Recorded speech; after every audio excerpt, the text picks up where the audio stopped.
Okay, once again nyongera okubeera nga tebabuuzaako nsuubira buli kimu kitambula bulungi nnyo malidadi sana buli omu kyasinzidde okubeera nga agoberera ttiimu Saudi Arabia, Qatar, Dubai, Bahrain, Oman, Kuwait, Jordan, Yemen, Iraq, UAE awonawona ku ddungu mukola kyamanyi okubeera nga mugoberera awonawona mu America y'omambuka y'omaserengeta Saidi wane Canada awonawona mu Europe kyakabinyonyeri ddala mubala okubeera nga mugyekuumiddeko bapita Fahad Pro UG era nga mbeerawo nnyo okubeera nga kutuusako amawulire nga bwe gatambula mu ggwanga Uganda nebwera ogwanga yona na bwekityo video etandikana kubeera nga liking ateka kigala ekyo likinga sharingirako abalala comment section tewerabira ebeera open tekigana kubeera nga osula wansi ka comment ko netubeera nga tuwuliziganya of course ku biki ebeera bigenda mu maaso kakati amawulire gengenda okubeera nti tandika nago mawulire ga Kano Dr. Kizza Besigye era nga ono yakwatibwa ennaku nga ziizo ezise ennaku nga 2-3 emabega era nga ono yasangibwa mu ggwanga ly'e Kenya nga kigambibwa mbu mu hoteri mwe yali asuze mwalimu ebyokulwanyisa mbu era waliwo ne ddiiro zerageza okubeera nga akutula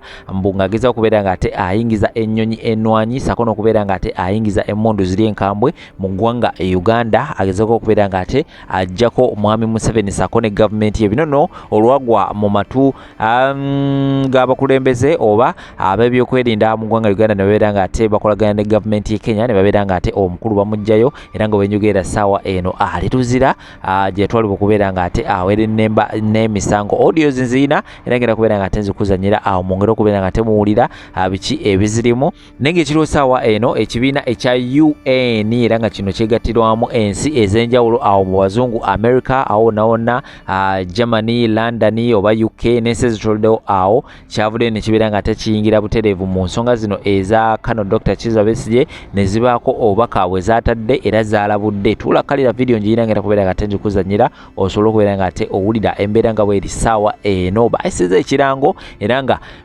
ye lwaki mbyogera ngenda kubeera nga nkuterawo video osobola okubeera nga omanya embeera nga bwetambula sayidi ezo sako n'obutambi obulala bungi nnyo era si ku nsonga eno eya Kano Dr. Kizza Besigye tuulakalira bino byonna ogenda kubeera nga obyewulirirako video nakutegeeza beera nga oginterako ekigalo likinga sharingirako abalala comment section wona boyina ka comment ko nako tekigenda kubeera nga okasulawo awo bwanga wadde tona kubeera nga osubscribinga please subscribe ka notification bell kakoneko kajja kubeera nga tekako alertinga buli nabandese video ojja kubeera nga ofuna ka notification waggulu awo mu budde wennyini nga naakateekayo video lwaki sibawo ensonga zino eza Kano Dr. Kizza Besigye then oluvannyuma ne nkomawo n'amawulire abalala bangi nnyo tembaawo. His man is coming from the Brits. Who is funding him? Do you know?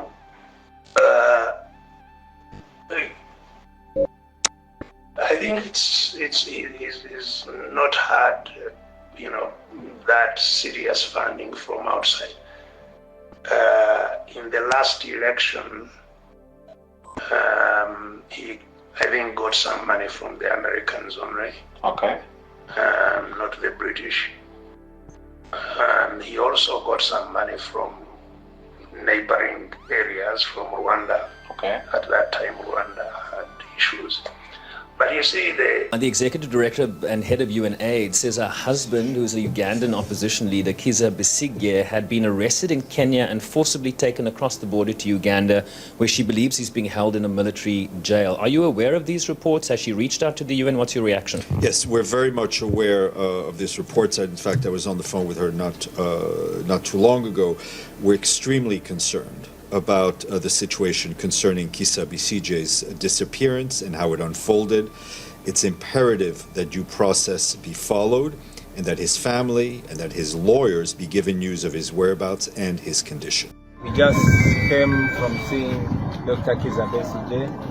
We wanted to go in many, but the limited us were only allowed myself, the Secretary General, Honorable Senyonyi and his friends himself. Dr. Besigye is in good health and high spirits. But of course, he's psychologically disturbed as expected. The manner in which he was abducted and treated, he was picked by Ugandans, not in uniform but armed, from Kenya, bundled into a car, driven across the border illegally, briefly to Maraba and then straight to Makindye. So officially, Dr. Kizza Besigye is not in Uganda. He's in Uganda illegally because he was just picked from Kenya. He has told us that he wasn't tortured, although the psychological torture that comes with being bundled and squeezed in a car all the way from Nairobi to Malaba still on him. And the nature of the bogus charges that were put on him, similar to what was done to me in Arua. Apparently, he's being charged for illegally having guns in Kenya, 2 pistols in Kenya, not in Uganda, but he's arrested by Ugandans and charged in a Uganda court. All in all, we condemn this act. We think the Kenyan government should be ashamed of it. We are glad that they have so far, the Kenyan government has so far distanced itself from this act, but the fact that it was done on Kenyan soil, on Kenyan territory, we expect the Kenyan government to do more than talking. We condemn the impunity of the Ugandan regime, and we call upon all well-wishing Ugandans to stand against this, to condemn it, and to work so hard to see that we return our country to a path of the rule of law. Mwebale nnyo basebo ne bannyabo, tuva munda kulaba ku Dr. Kizza Besigye, tumulabyeko mulamu bulungi era ali strong. Newankubadde era embeera gye bamuyisizaamu temulese kyekimu, naddala mu ndowooza bamukwatidde Kenya. Abantu abamukutte bannayuganda nga tebali mu uniform ya poliisi oba yamagye, wabula nga balina emmundu. Bamukutte bamunyize mu motoka na kumuvuga paka Malaba, kuve Malaba ne bamuleeta paka mu Uganda. Byonna babikoze mu bumenyi bw'amateeka, tewali we bakonye mu passport ye nti avudde Kenya aze Uganda. Kugamba obufunze Dr. Besigye ali mu Uganda mu bumenyi bw'amateeka. Engeri gye bamulesemu nga bamunyize naddala okumuvuga okuva Nairobi paka Malaba yabadde temuwa kitiibwa, naye ate okusingira ddala n'ebisangosango bye bamutaddeko ebyobwewussa okugamba nti bamukutte n'emmundu pisto 2 ng'ali Kenya, naye bannayuganda bye bamukutte amagye oba poliisi e Kenya tennamugulako musango gwonna, naye bannayuganda tebagenze ne bakola omulimu gwa Kenyan poliisi ne bakwata Dr. Besigye mbu ng'alina emmundu 2. Emboozi y'emu gye bagamba tibanteekako nga bankutte Arua nti bansanga n'emmundu 2. Tuvumirira ekikolwa kino era tusuubira nti gavumenti y'e Kenya ejja kukola okusinga okwogera obwogezi. Gavumenti y'e Kenya twasanyuse nti yavuddeyo neyeesamba tiyo teyabadde teyeenyigidde mu bumenyi bw'amateeka buno, naye okuba nti kyakoleddwa ku ttaka ly'e Kenya tusuubira nti gavumenti y'e Kenya erina okukola ekisinga okwogera. Tuvumirira of course gavumenti ya Mwai Museveni obumenyi bw'amateeka bwe yakoze era ne tukoola mwenna bannayuganda mukivumirire ate tutukoma okuwabula tukole kyonna kyetusobola okulaba ng'ensi yaffe tugizza ku kkubo ery'okutambulira amateeka ku ebikolebwa namwe mbiraba. Mwebale nnyo, mwebale ddala basebe ne banna.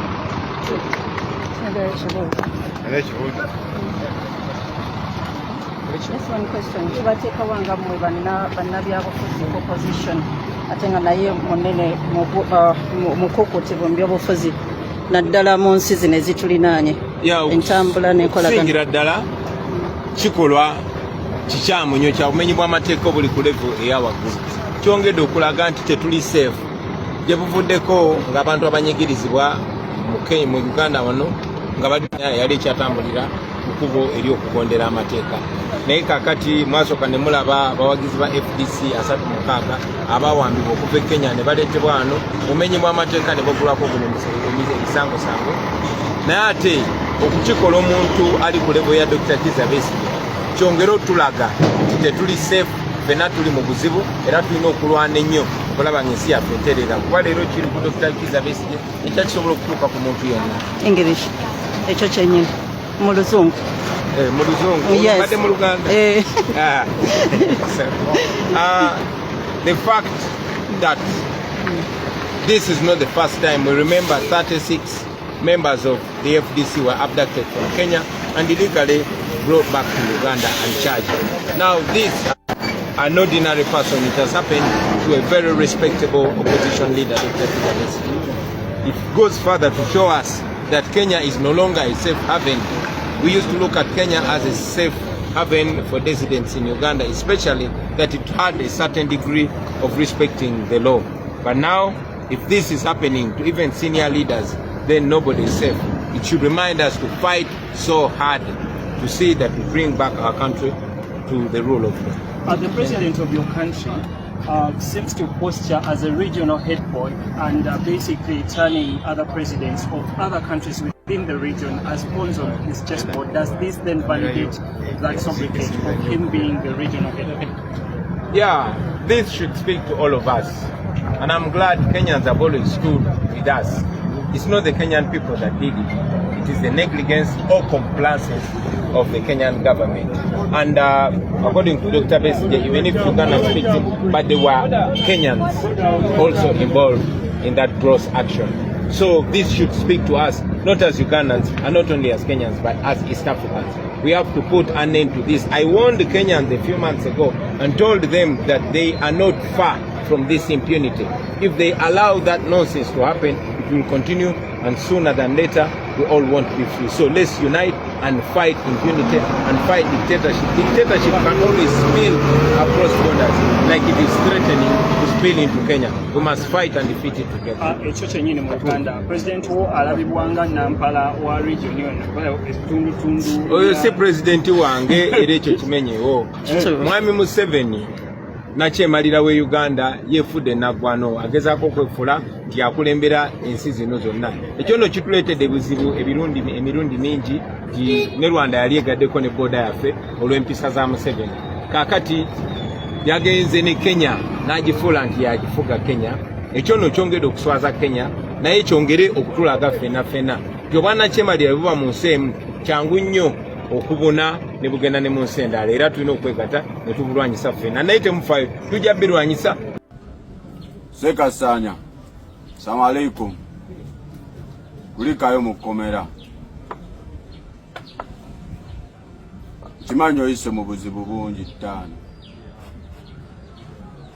oyise mu kusomoozebwa kungi tobulaba n'ebigambo yogera bingi naye nkimanyi Muzeeyi Museveni omumanyi n'abaana abagamba nti oliko ekikyamu ate oliiko kikyamu otegeera fiiti kuba nze omu kuba kutegeera ennyo naye mbadde njagala oddemu wejjukira ebigambo bye nnaggambako nga nze nga ne Museveni tannakukwata bonna obijjukira era n'ekyokukola okimanyi oba ontegedde just kimanye nti godiringa naye muyeekera wabula n'obuyeekera kye butegeeza okimanyi omukulu tebamufeekinga naye njagala just ojjukire bujjukizi gwe tokagerere njagala just ojjukire bujjukizi oyo omusajja oyo Muzeeyi Museveni ye talina mazima wabula njagala obeerewo ng'okimanyi buli kyoyogera kyogere naye ng'okimanyi Museveni takola ki okumanya talina mazima ne bwe yali mu buyeekera yatuula ku mmeeza n'obote naye teyakomya buyeekera wadde baateesa ne basayininga n'osayininga nti akomye okuyeekera naye teyasobola kikomya. Ndowooza ekyo kikumala bumazi okutegeera Museveni yaani era bw'oddamu n'otunuulira n'abo bangi bajje mu buyeekera okuli ba Meja Kiggundu abajje mu buyeekera okuli Babiriga bali bayeekera. So kale sitepu gyaliko just njagala ojjukire bujjukizi nti oyo abadde akusibye saagala ate osiriwale nnyo swaba ebeera musiraamu abasiraamu tetulya nkaafu okitegeera njagala obeera swaba amalayo 5 esagala wefuula eddaawa beerako bubeezi abo bannakanguubi badongo tebamanyi kuba bo balowooza mbu weerabira dda ne abakwogeza ebyo byonna nkimanyi ne wembeera nze nsobola okubyogera kuba mbadde muwambe owambiddwa emyaka 4 saagala nnyo tukunyiigira olw'ebyo by'ozooyogera kuba naawe ekituufu okimanyi yabadde endagaano ekirungi wabyeyogeredde ne saagala bakusiriwaze nnyo weerabire n'okwerabira nti abo batemu be baakuwamba bakusibye emyaka 4 bwe bamala okukusiba emyaka 4 oyagala kuŋŋamba mbu weerabidde nti kati be bali kitegeeza kakutte bakulaze nti ekkomera si lyaffe nze nagamba newe bukera nga tokwatagana na Kibanda newe bukera nga tokwatagana na Nuupu lowooza nga Munnayuganda kitwale titoli ku Nuupu era totuukanga nawo ne Kibanda tomumanyi era tomusisinkananga nako wabula tunuulira ggwanga lyo buli kyokola okikole ku lwa ggwanga lyo tokolera gundi ekyo nze nakibagamba nze siina gwempeereza wabula ndaba ebitatambula bulungi mu ggwanga lyange nenjagala tubeeko kye tukola tutereeze ebyo ebitatambula bulungi okitegeera kuba eggwanga lituvunaanyizibwako ffenna tetulwana nti olwana kuba ndaba buli kyemwogera mukulembeza Kyagulanyi buli kyemwogera mukulembeza Kyagulanyi tetulwanirira ye era bw'obeerayo eyo ng'oli fuutu sooja ng'oli hani ng'olwanirira Kyagulanyi oli kafu era naawe ojja kuba nga Ssaanya ojja kubeera ng'abantu bonna nga bw'olaba bafuulu figa kuba bo mu birowoozo byabwe bakimanyi baali balwanirira muntu nze sirina gwe nnwanirira ntuukiriza buvunaanyizibwa bwange bwe nnina okutuukiriza kweno ensi kuba lino eggwanga litukwatako ffenna ne bwe kiba kizibu nga kizze tulina kyeŋŋanga ffenna ekizibu kyonna ekituuka ku ggwanga tukisaavinga lumu nga Bannayuganda so n'olw'ensonga eyo ebintu tubijje ku eyo levo tubirabe nga Bannayuganda so sagala baba bubaka bungi naye nso mbakulisaayo mwenna ababadde mbusibe mwana mukoze obusibe ne bwe munaaba mwogedde biki ate tusobola kwerabira myaka ena gye mumaze nga mubonaabona nga temuli mu mikono gyaffe mubadde mu mikono gy'abawambe kale ne we baali batadde nga tebaboogezezza bigambo byonna era tubadde tulina essooko batunuulira ennyo oba ontegedde kati bwe muba musobodde okuvaayo n'ebyo ebigambo era tetusobola banyiigira kubeera mubadde baki mubadde bawambe omuwambe yenna bamukozesa kye baagala wabula kyenjagala okubajjukiza lino ggwanga lyaffe wabula kyensobola era oyongerako ku ebyo byonna nti gye mubadde mu kkomera mmwe mwebaze Katonda bayituli baali bakola nga ggwe gwe mukola naye bambi bo tebasobodde ttuuka mu buno obudde bagenda dda balabika adde tebannababikira nti ituli tomusinga kwogera yayogeranga bulungi nnyo nga n'amagezi wanjawulo nnyo ku Bannayuganda abalala bakomanda Sobi tebasobola mwebaze Katonda nti abakuumidde mu kkomera mukyali balamu tetumanyi bulamu bwammwe butya bwe buyimiridde naye twongere okubasabira muganda wange oyo agambye nti nfuna obukadde 5 buli mwezi ali misinformed sifuna sente ezo naye okusingira ddala nokime kinga clear nze nga nze siri mwavu naye ate sente zange sizamuwa musolo ne bwe nali nzija mu bintu bino saalijala kikulu nnyo ne bamanya abantu naye ate sirivinga ku sente za muwa musolo kuba sidibuda sente za muwa musolo kuba sikozesa sente za muwa musolo so ekyo kikyamu kyagambye bukadde 5 yengeri yokka gibasobola okulimba abantu naye nga si kituufu n'omulundi n'ogumu mpoza ate era ayinza okuba ndooza awulidde nga tugamba abantu nti Museveni akozesa obuwumbi 2 biliyoni 2 miliyoni 12 buli lunaku ku sente zaffe ezange naawe kati ekyo kansubire tekijjamu misleadinga bannange ensi gye twagala okutereeza ngaga nnyo era betulwanira be bammwe baganda baffe bakozesa okubuzaabuza abantu n'okulimba abantu mwe betulwanira gwe kubawa sente okuba essimu okubanga bakwadde ekyetano b'ekikumi okuba essimu ate obuzaabuza abalwana normally omuzungu bwe yakolanga ng'akozesa abo abanyigirizibwa ne twesanga nga bwe tuba tulwanirira abantu abanyigirizibwa tulina kukozesa mukono ogumu ate nga gwejjako bano abanyigirizibwa abatulemesa obalwanirira so byonna bye tukola tubikola ku lwaffe ffenna ne ku lwammwe okulaba nga tutereeza obulamu bwaffe n'obw'abaana baffe n'obw'abazzukulu ensi yaffe egwemu okwegayirira egwemu okuboyaana tweyagale nga bwe kyategekebwa kuba kino kyekyali kirooto ky'abajjajjaffe nga bafuna independence baali balaba ensi yaffe ngaga nnyo naye ate abazungu bwe bagifunamu siffe kwe kusalawo balwanire independence kyetwagala okutwala mu maaso olunaku lwaleero temulina ddembe mwenna sinze nzekka buli omu abatali basirikale abantu ababulijjo babawozesa mu kooti z'amagye ojja kusanga nga n'omuntu ayagala okutwala ettaka lyo n'omuntu eyeegombye mukazi wo n'omuntu ayagala okukola bizinesi nga gy'okola naye nga ayagala okujja mu kkubo kubanga alina akakwate kwaba bali mu buyinza bajja kugulako omusango mu kooti y'amagye bakutwale mu kooti y'amagye tolina b'osabira bbeero bakutulugunyiza omu. Abantu bangi bakozeseza kooti okubabbako amataka gaabwe. Olina enjawukana ku ttaka, olina obutakanya ku ttaka, mulina enkayana ku ttaka, oli akuseetinga mu kooti ne bakusiba yakuta omwana bamusanze n'emmundu n'ebifaanana bwe bityo. So okulwanirira obwenkanya mu nsi eno kwe kumakinga sure ekooti ziyamba buli muntu. Tolina kuba mulimu munnabyabufuzi okuyambibwa, tomanyi wogenda kwetaagira bwenkanya. Bulwanirire bubeerewo ensebere n'obwenkanya so that bw'obwetaagira bukuyamba, so that bw'olwetaagira poliisi ogenda nga tolina bawateza amafuta okuyamba, so that weetaagira ekkooti tolina gulirira mulamuzi. Ekyo twagala okuteekawo ye Uganda gye twagala, gye tulwanirira, gye tulafubanira buli lunaku era gye twagala okutuukako. Njagala essaawa etumira etuuse oba nindeko okutumira? Tumira naye entujjo ya Bukatuliki eyo entumira entujjo y'Obukatuliki naye njagala n'okutumira kale entujjo otumidde ki? Njagala okutumira mikwano gyange bonna naddala abo abadde mu kkomera Olivia Lutaaya bamaze ne bamusesema alhamdulillah twebaza Katonda ne baganda baffe bangi nnyo newankubadde babafoosinga ne babakkiriza emisango gye batazza okubateekako ery'ebbala.